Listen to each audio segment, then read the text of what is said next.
تین تین انگلیاں پیٹ جن کا لگنا، یہ کہہ رہے ہیں کہ اگر رہ جائے تو پھر سجدے سہو لازم ہوتا ہے، کیا ہو؟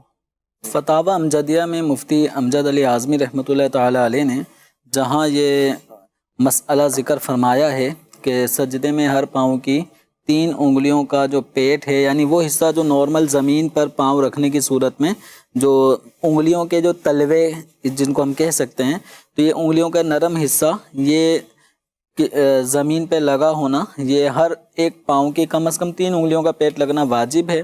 اب اس کے ساتھ مزید یہ بھی فرمایا کہ اگر بھولے سے کسی کا یہ واجب رہ گیا تو یہ سجدہ سہو کر لے تو اس کی نماز درست ہو جائے گی، بھولے سے اگر جس کی ہے عادت اور وہ۔ اب جو عمومی طور پہ جو لوگ کرتے ہیں اور کبھی یہ مسئلہ سیکھا ہی نہیں ہوتا تو وہ اپنے پاؤں کو بالکل اس طرح رکھتے ہیں، یعنی یہ جو پاؤں کی انگلیوں کا نرم حصہ ہوتا ہے نوک آگے سے کہہ رہے ہیں، زمین پہ نہیں لگتی، یہ صرف اگلا حصہ جو کنارہ ہوتا ہے یہ ٹکا دیتے ہیں۔ تو پیٹ ہوتا کیا ہے؟ پیٹ یہ ہوتا ہے جو اگر مثال کے طور پہ کوئی بھی شخص زمین پہ پاؤں رکھا ہوا ہے نا، تو انگلیوں کا جو حصہ زمین پہ لگا ہوا ہے وہ انگلیوں کا نچلا حصہ انگلیوں کا پیٹ کہلاتا ہے۔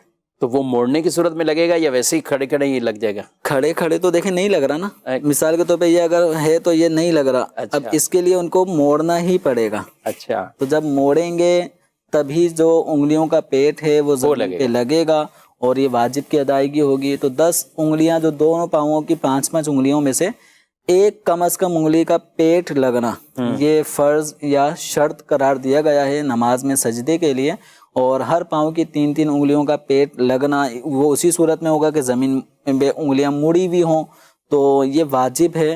اور 5 انگلیاں ہر ایک پاؤں کی یہ مڑ کر ان کا رخ قبلہ رو ہو تو یہ سنت مبارکہ ہے۔ تو یوں اگر ہم سنت کی ادائیگی کریں گے تو ہمارے واجب اور ساتھ ہی ساتھ ہمارے فرض کا تحفظ ہے۔ ماشاءاللہ۔